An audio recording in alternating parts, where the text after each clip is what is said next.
Hello from the Music Interview Corner. I'm here at Bodom Bar Sauna in Espoo with Valkeat, with Miikka and Juho. Yeah, thank you. Nice to be here.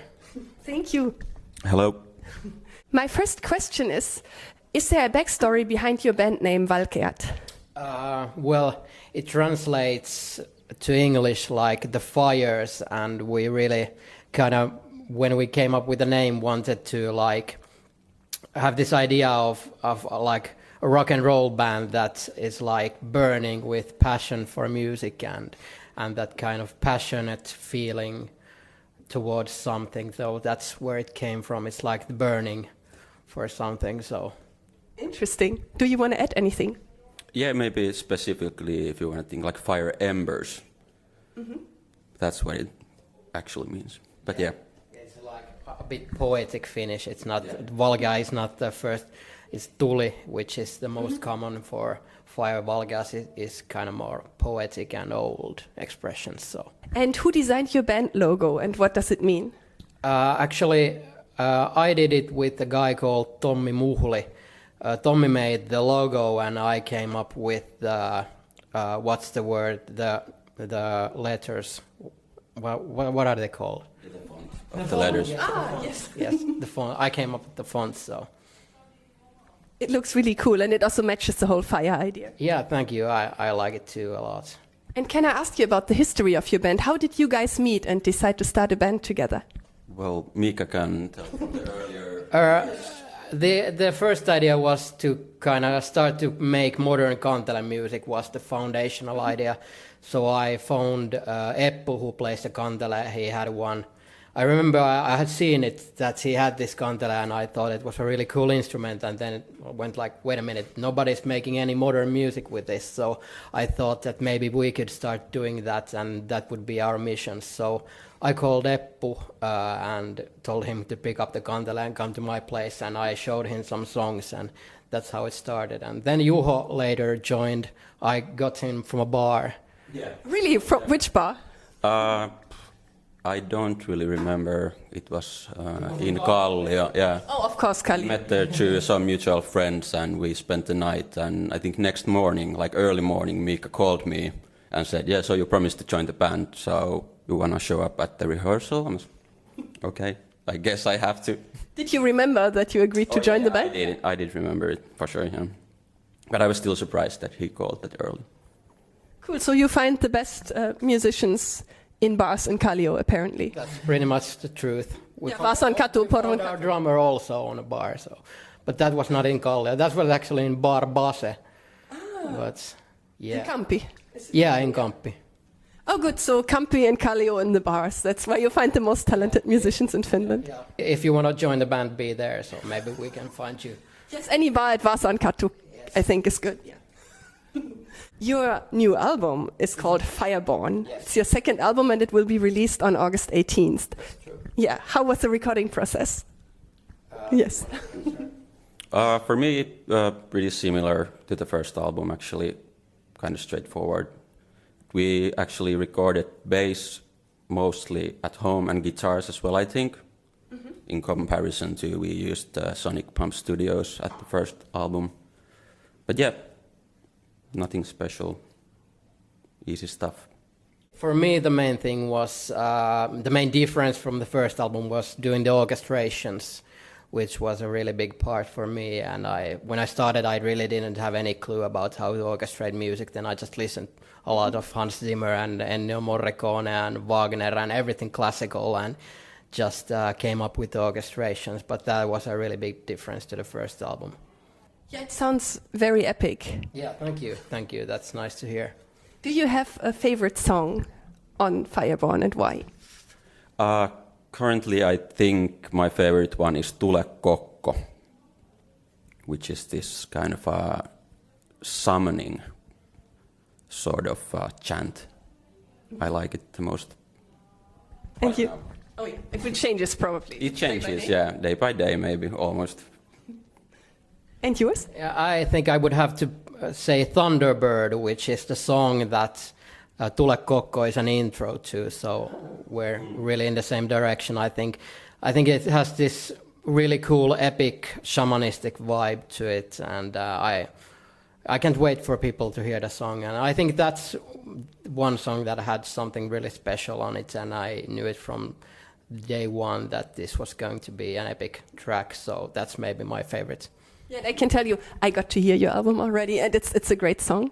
I also really like Tribe. Yeah, thank you. That was really the kind of the most bombastic big single that we really put everything into, and wanted to show what we can do, and it's a good track. We spent most time on it, so it's nice to hear that that's the one that people like you enjoy the most. So, And you also have, again, a very epic music video for Tribe. Who had the idea for this video, and where did you film it? it was pretty much written by myself. I came up with it, so we spent a lot of time around Finland, from the northern Lapland parts to Helsinki area in the south, filming it. I think we did 7 days in total. So it really took a lot of time, and we put a lot of effort into it. Just crazy amounts of work, but it turned really cool, I think. Yeah, it looks kind of very dramatic. Yes, thank you. I spent a lot of time on it, so nice to hear that it works. Do you want to add anything to the music video? No, not really. I didn't participate in the actual, like, the movie shooting, but of course we went to the studio building in Tampere, was it? Yeah, where we recorded the band parts. Nice, and we're talking epic all the time. And you mentioned the kantele. Your band is probably the only band, I don't know who has not one kantele player, but two. Yeah. And your sound is always described as epic Finnish metal. Yes. And you're very connected to Finland. Your music is very connected to Finland. How did you come up with this whole concept? Our foundation was in the idea that we would like to make modern kantele music, so we kind of started doing that on the first album, and we did a bit like slide in the epic direction on the first album in a couple of songs like Aallot and Syksystä talveen, but we really went big epic stuff in the second album, and it really I think it was just a natural progression of what we're doing and where we're going to create this kind of soundtrack-like vibe, and really trying to do something different and something new that people haven't heard before. It's always been really important to me to make something new and something that has its own sound, and not be like, hey, this is a copy of Nightwish or this is a copy of some other band, but really to find your own voice and own style and own sound. So we spent a lot of time on it, and I think it's turned out good on this second album. Yeah, I think you have a very recognizable style. Yeah, thank you. You're welcome. And can I ask you a funny question? Sure. What's the craziest thing you and your bandmates have ever done on tour or after a gig? Do you want to start?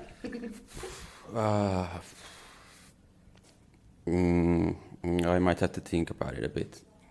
Okay. Nothing too crazy. I think one of my best memories is just going to the sauna after, where was this? Jyväskylä, I think. Jyväskylä venue. It was really nice to take the day off after the gig and sauna and drink some fish. And did you also swim?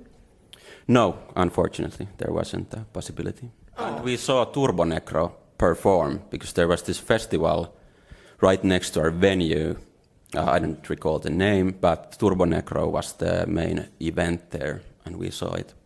Maybe my special memory might be, I remember it was actually when the same gig, but earlier in the day, we had a really wild night at Joensuu, and I was so hungover, and I remember just being on top of the bus like, fuck, I'm so hungover, I don't know how I can do a show today, that this is gonna be a catastrophe. And I remember was it the light engineer was just, you can do it, I believe in you, and you can perform today. And I was like, fuck, this is so terrible, but it turned out a good show after all, and I got over the hangover, so that might be the craziest, at least the one that I'm willing to share. Oh, yeah? Yeah. Thank you. Maybe we should send some greetings to the light engineer who saved the show by motivating you. Yes. What's his name? I don't remember. What was the guy's name? Do you mean Hannu?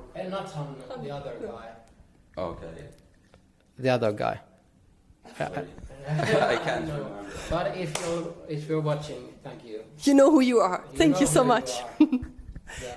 Unspoken hero. Oh yeah. And what's your biggest dream for the future? Well, obviously, we would love to play as many shows as possible live, wherever. Maybe going somewhere like Japan is one of my biggest dreams, and South America. I've heard they have some crazy crowds. Oh, I heard that too. Yeah. Yeah, just touring outside Finland, all over the world, what I'm focused at and thinking about. But also Japan is really just something that I also want to do a lot. So we're having a same one there. What is the thing you like most about Juho, and other things you don't like? I think Juho has a good sense of humor and kind of can crack a joke at times. So that might be the biggest. And also he can play bass, which is also pretty nice. Good to have as a bass player. Yes. It's first comes a good sense of humor, and the playing is secondary. So when we're talking about bass. And what do you like most about Miikka? Actually, the same thing. I think anytime Miikka shows up at the rehearsal place, the first thing he says is not even a greeting, but he has some joke to make, and it always cracks us up. Cool. So I think that's what we share. Good sense of humor overall.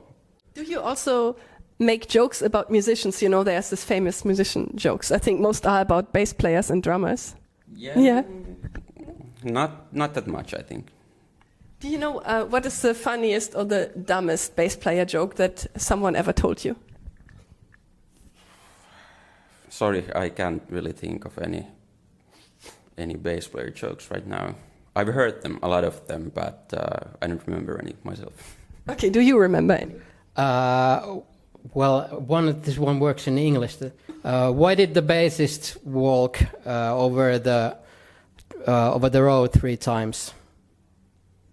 I don't know. 666. Okay. Also, what did a black metal bassist call his demo recording? Do you know? I've heard this one. I've heard this one. I don't remember. Demoni. This is cool. I like that one. Do you guys know any good jokes about lead singers? No, I don't. It's a serious thing that shouldn't be joked about, I think. Oh, yeah, I'm sorry for even asking. I agree. Yeah. There are jokes about drummers, bass players, and lead singers that I've heard, but I have never heard a joke about a guitarist. Do you know why? Why that is? I have no idea. I've never heard a joke about lead singers as well, so... Oh, I could tell you one, but we didn't want to joke about okay. it. Or do you want to hear it? Sure. Okay, so how does a lead singer change a broken light bulb? I don't know. Do you have an idea? He asked for his bandmates. That is probably one option, but he stands on a chair and grabs the light bulb and waits for the world to revolve around him. Okay. Yeah. Yes, so by a lead singer to me. Yeah. Okay. Is there anything you would like to say to your fans? I hope everybody enjoys Fireborn. I hope it brings joy to your lives, and hope to see you someday performing around the world. So that's my message. Nice. Yes, please come see us live. Buy the new record. You're gonna enjoy it, and see you at the gigs, I hope. Thank you so much, and I can tell you the new record is great, and I'm sure especially the crowds in Latin America would like it. I'm sure. Yes. Then thank you so much, Miikka and Juho. Thank you. Yes, and goodbye from the Music Interview Corner.